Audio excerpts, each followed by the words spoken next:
नमस्कार, जय हिंद दोस्तों। जितने भी विद्यार्थी हैं सभी को मैं अपने यूट्यूब चैनल हिंदी साहित्य ठाकुर में स्वागत करता हूं, अभिनंदन करता हूं। आज दिनांक 7/2/2024 को एनुअल इंटरमीडिएट एग्जामिनेशन झारखंड अधिविद्य परिषद हिंदी कोर का कंपलसरी परीक्षा हुई है। उस परीक्षा में आए हुए प्रश्नों का जो वस्तुनिष्ठ प्रश्न है उसका मैं आप लोग का बीच साझा करना चाहता हूँ और उसका उत्तर मैं आप लोग को स्पष्ट करवाना चाहता हूँ और आप मिलान कर लेंगे सभी क्वेश्चन का उत्तर।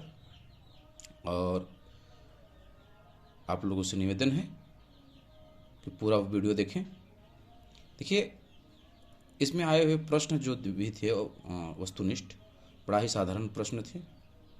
मैं आरटीसी इंटर कॉलेज के हिंदी विख्याता के रूप में हूँ। आप लोग ध्यान से देखिएगा और पूरा वीडियो देखने का प्रयास करेंगे और जितने लोगों तक पहुँचता है कृपया करके मेरे इस चैनल को सब्सक्राइब करेंगे।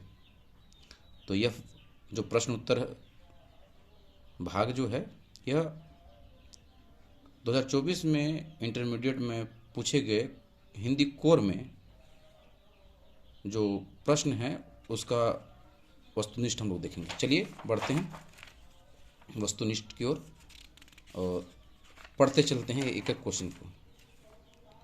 देखिए, जब आप यहाँ पर एक पद्यांश दिया हुआ है, इस पद्यांश को ध्यान पर पढ़ें तो कहता है कि फूल तुम हो सुहाने सरस, नहीं प्यारे लगते हो किसी, लुभा लेते हो किसको नहीं, हो न किसकी आंखों में बसे, तुम्हारी चाह नहीं है कहाँ, चढ़े हो किसके सिर पर नहीं, ना भोले भाले तुमसे मिले, ना तुमसे सुंदर पाए कहीं। प्रश्न आता है कि कभी किसके बारे में बात कर रहा है। तो ध्यान दीजिएगा, कवि किसके बारे में बात कर रहा है तो बी कवि फूल के बारे में बात कर रहा है। किसके बारे में बात कर रहा है तो फूल के बारे में बात कर रहा है। अगला प्रश्न देखेंगे हम लोग।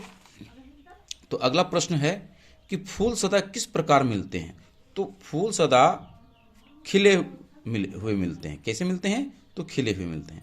अगला प्रश्न है फूल सबको क्या करता है। तो फूल सबको क्या करता है, थर्ड नंबर में देखिएगा, तो लुभा लेता है। क्या करता है, लुभा लेता है। ज़्यादा समय नहीं लेंगे इसलिए तुरंत तुरंत आप लोग सवाल का उत्तर देखते जाइएगा। फूल क्या करता है, लुभा लेता है। चौथा नंबर में फूल की चाह कहाँ चढ़ने की है। तो फूल की चाह सभी के सिर पर चढ़ने की।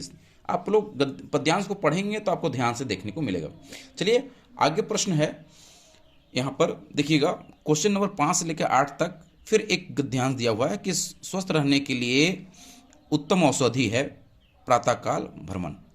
प्रातःकालीन भ्रमण हमारे तन तथा मन दोनों को स्वस्थ रखता है, पक्षियों को कलरव मन में उत्साह जगाता है तथा शरीर में स्फूर्ति भरता है।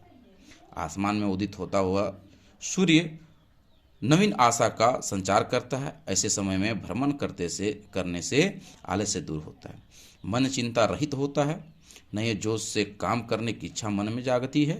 प्रातःकाल की शुद्ध हवा बीमारियों को दूर कर स्वास्थ्य में सुधार करती है, थकावट को दूर कर हमारे शरीर में नई स्फूर्ति उत्पन्न करती है और प्रातःकाल भ्रमण एक प्रकार का व्यायाम है।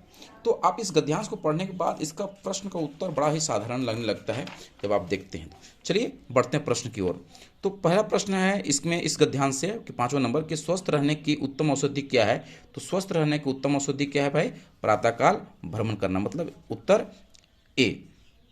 अगला है 6वां नंबर, भ्रमण से क्या क्या स्वस्थ रहता है। तो भ्रमण से तन और मन दोनों स्वस्थ रहते हैं, तो इसका भी उत्तर ए है। एक चीज और ध्यान दीजिएगा कि सबसे ज्यादा प्रश्न का उत्तर जो है ए और बी में ही मिलता है। 7 नंबर प्रश्न आइएगा कि शरीर के सभी अवयवों को स्वस्थ रखने के लिए क्या आवश्यकता है। शरीर के सभी अवयवों को स्वस्थ रखने के लिए क्या जरूरत है, शुद्ध हवा। किसका जरूरत है तो शुद्ध हवा। 8 नंबर में आइए कि भ्रमण एक क्या है। तो भ्रमण एक क्या है तो भाई व्यायाम है। क्या है, भ्रमण एक व्यायाम है। तो 8 नंबर तक हम लोग को यहां से खत्म हो जाता है। 9 नंबर में आते हैं कि संचार लेखन की शैली कौन सी है। तो संचार लेखन की शैली उल्टा पिरामिड है, ताकि लोग उल्टा पिरामिड में लिखने से आदमी को समझ में ज़्यादा आता है समाचार वो पढ़ने वाला। अगला 10 नंबर क्वेश्चन है कि टीवी किस प्रकार का जनसंचार है। तो टीवी दृश्य और श्रव्य दोनों प्रकार का जनसंचार है, इसमें सुनाई भी देता है और दिखाई भी देता है। अगला है एक अच्छे संपादक में क्या गुण होना चाहिए। तो भाई एक अच्छे संपादक में सभी गुण होना चाहिए। क्या? विश्वसनीयता भी होना चाहिए, निष्पक्षता भी होना चाहिए और ईमानदारी भी होना चाहिए। 12 नंबर में रिमाइंडर को हिंदी में क्या कहते हैं। तो रिमाइंडर को हिंदी में अनुस्मरण कहते हैं। ठीक है, रिमाइंडर मतलब पुनः फिर से दोहराने का बात करते हैं, तो इसी को अनुस्मरण कहते हैं। 13 नंबर क्वेश्चन आते हैं। तो 13 नंबर क्वेश्चन बोलता है किसी विषय विशेष पर विचार की श्रृंखलाबद्ध तर्क पूर्ण और विश्लेषणात्मक प्रस्तुति क्या कहते हैं। तो ये इनमें से सभी आ जाएगा।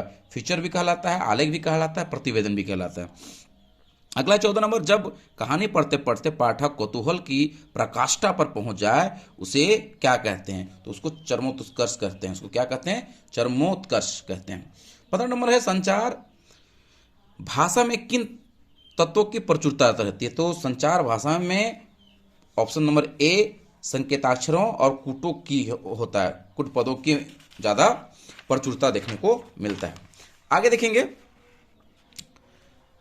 देखिए इसमें एक कविता पाठ से दिया गया है। क्वेश्चन नंबर 16 से 20 तक एक पाठ है, उस पाठ से लिया गया है। ये पाठ क्या है? हरिवंश राय बच्चन द्वारा लिखा गया है, उसी पाठ से लिया गया है कि मैं यौवन का उन्माद लिए। इसका पाठ जब पढ़ेंगे प्रारंभ होता है, मैं जग जीवन का भार लिए फिरता हूँ, फिर भी जीवन में प्यार लिए फिरता हूँ, कर दिया किसी ने झंकृत मन को, मैं सांसों के दो तार लिए फिरता हूँ। उसी से लिया गया है।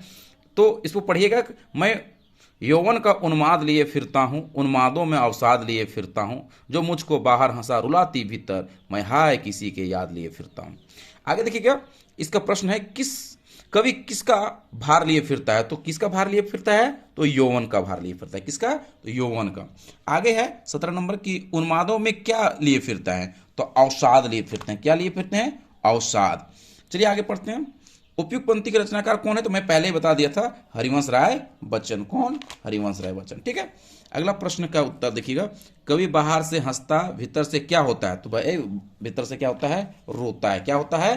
रोता है। ठीक है, ऑप्शन तो आप देख ही रहे हैं, मैं उत्तर सिर्फ बता दे रहा हूं। 20 नंबर आइएगा। 20 नंबर क्वेश्चन है कि कवि किसका भार लिए फिरता है। तो किसका? जगजीवन का भार। किसका है? जगजीवन का। अगला है पतंग कविता किसकी रचना है। तो पतंग कविता किसकी रचना है भाई? तो आलोक धनवा की। किस क्या है? तो आलोक धनवा का। 15 नंबर क्वेश्चन का उत्तर ए।